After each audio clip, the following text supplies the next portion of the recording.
नमस्कार मैत्रिणींनो, श्री स्वामी समर्थ. शेतीवाली गृहिणी या यूट्यूब चॅनलवर तुमचे स्वागत आहे. मी जयश्री स्वागत करते. चला तर मैत्रिणींनो, आज आपण आषाढ स्पेशल काहीतरी मस्त गोडधोड अशी रेसिपी बनवू. चला तर मग पहा, किती छान आणि मस्त अशा आपल्या पुऱ्या तयार झालेल्या आहेत. एकच नंबर होतात बरं का. चला तर मग आता वेळ न घालवता आपण रेसिपीला सुरुवात करू. तर पहा मैत्रिणींनो, मी इथे 2 वाट्या मैदा घेतलेला आहे. मैदा चाळून एकदम स्वच्छ करून घ्यायचा आहे बरं का. आणि 2 वाट्या मैद्याला अर्ध्या वाटीला थोडा कमी गरा टाकून घेऊ. रवाही बोलतात. चला आता आपण घेतलेले सर्व जिन्नस चाळून घेऊत. एकदम छान आणि मस्त असं चाळून घेतलेलं आहे. चला आता कढईत तूप गरम करायला ठेवू. तूप चांगलं कडकडीत गरम होऊ देऊत. तोपर्यंत मी थोडीशी हळद घालून घेतली. त्यात तुमच्याकडे कलर असला तर कलरही घालून घेऊ शकता. चला आता मोहन चांगलं तुपाचं कडकडीत मोहन साऱ्या मैद्याला आपण चोळून घेऊत. याने आपल्या पुऱ्या एकदम छान आणि ठिसूर मस्त होतात. चला तर मग आता मी तुम्हाला या पुरीचं नाव सांगते. या मखमली पुऱ्या आहेत. एकदम छान आणि मस्त अशा लागतात बरं का. तुम्ही जर एका आखाडाला बनवलं तर वारंवार बनवून खाता. चला आता मी मिश्रणाला चांगलं तूप चोळून घेते.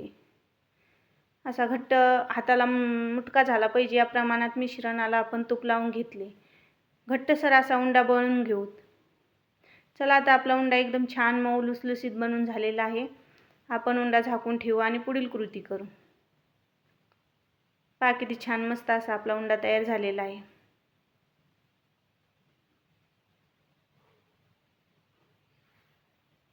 चला आता त्यासाठी लागणारे साहित्य दाखवते. तीळ किसून घेतलेलं, खोबरं, इलायची, साखर आणि खसखस. आता आपण एका पातेल्यात पाणी गरम करायला ठेवू. आपण 2 वाट्या मैदा घेतलेला आहे. 1 वाटी साखर टाकून घेऊ आणि 1 वाटीला 1 वाटी पाणी टाकून घेऊ. त्यात ठेचून घेतलेली इलायची टाकू आणि याला छान अशी उकळी आणून थोडासा पाक करून घेऊ. आपला पाक होईपर्यंत आपण बनवलेल्या उंड्याच्या बारीक बारीक गोळे करून घेऊ, कारण आपल्याला पुऱ्या लाटायला एकदम सोप्या पडतील म्हणून. आपले तोपर्यंत पाक होत आहे, आपण तोपर्यंत लाट्या लाटून घेऊ. पहा आता आपला इथं पाक किती छान आणि मस्त असा तयार झालेला आहे. याच कन्सिस्टन्सीमध्ये आपल्याला पाक हवा आहे बरं का. छान आणि मस्त असा पाक तयार झालेला आहे. पाकाला वारंवार ढवळून घेऊ. पहा आता आपण गॅसची फ्लेम कमी करू आणि कढाई गरम करायला ठेवू. तेल गरम होईपर्यंत आपण पुऱ्याही लाटून घेऊ. चला आता आपण कढाई गरम करायला ठेवली आणि पुऱ्याही लाटून घेऊ. या पद्धतीने एक लाटी तोडून घेऊ आणि पुऱ्या लाटून घेऊ. एकदम छान पातळसर लाटून घ्यायच्या बरं का, कारण जाड लाटल्या तर त्या फुगतील आणि फुगल्या का चव चांगली लागणार नाही. यासाठी पातळच पुऱ्या लाटून घ्यायच्या. चला आता आपलं तेल गरम झालेलं आहे. पुरी तळून घेऊ. हे पहा मी इथे किती छान आणि मस्त अशा पुऱ्या लाटून घेतलेल्या आहेत. एकदम पातळ बरं का. चला आता आपण एक पुरी तेलात टाकू. तेलात पुरी टाकली की लगेच दुमडायची, फुगू द्यायची नाही बरं का, नाही तर चव छान लागत नाही. पहा किती छान आणि मस्त अशी आपली पुरी तयार झालेली आहे.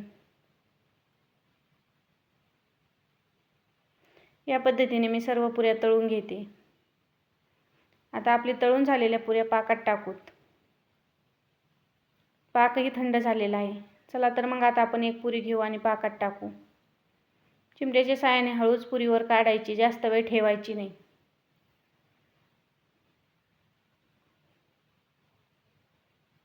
पाकने तळून घ्यायचा आणि एका प्लेट किंवा ताटात ठेवून घ्यायच्या.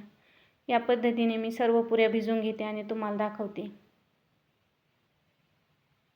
पहा आता आपण त्याच्यावर थोडंसं तीळ भुरभुरून घेऊत. तीळ झाल्यानंतर खोबरं टाकून घेऊत आणि थोडीशी खसखसही टाकून घेऊत. मी जिन्नस भाजून घेतलेले आहे, तुम्ही तसेही टाकू शकता. आता शेवटी ते खोबरं.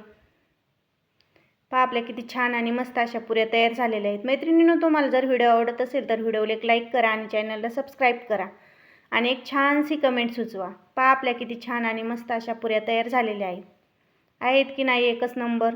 तुम्हीही यंदाच्या आखाडात नक्की ट्राय करून पहा. चला भेटू अशाच एखाद्या व्हिडिओसोबत. व्हिडिओ शेवटपर्यंत पाहिल्याबद्दल धन्यवाद. जर खरंच व्हिडिओ आवडला तर व्हिडिओला एक लाईक आणि चॅनलला सबस्क्राईब करा. बाय.